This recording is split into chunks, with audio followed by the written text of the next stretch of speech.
kombo bisu umunsi none iratwiriza hano. Mwiriwe. Amahoro neza. Amahoro. Nabo murindiriye kombo bisi. Ijabuka ku mupaka. Yanze kuza ariko.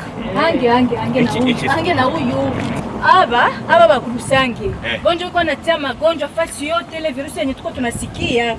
Gongo iki? Muki mananje. Niho muri kwisujazo. Nisha mushaka dufika mu none. Niba uzi kurwaye kuki utitaze mu gume hari. Amahirwe nuko imodoka isho wenda umuntu yagiye kugenda. Ashobora abantu hamza abantu. Karibu. Sasa ntabwo zishyano twagushika. Urabari? Umva nkubwire. Tugiyemo ariko uyu mugore ntabwo agomba kujya mu ino modoka. Ntabwo agomba kujyamo najyamo ngewe ntabwo njyamo. Umva madara. Jambo mama. Umva mwinjira tugende. Mbene kwa kukuta hapa karibu ingi mama. Karibu. Ariko shofe. Ubite byawe. Nini kula kwa nini? Chunga.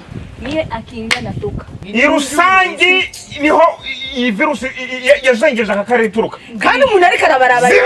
Ziba madara. Ziba. Unamonye uko naambia vile? Uni specialist mwenye alituma juu akiatufundishe gisi ya kujichunga magonjwa. Ni muganga se? Sasa nani mwenye hamuyo hapa ko senye tu? Make nyinyi mnaonaka tu mtu mnafika mnasema sema huyu ni mubaya, huyu mnafika mnamujishe. Hivi tu mtabiacha siku gani lakini? Kumbe ndo mnyarusangi. Mama tusamee shaturachere. Tuingie mugari acha. Ingia. Dogite. Mtuwale rwose ntabwo kari mwe. Hivi tu mnabiacha hivi tu haipo.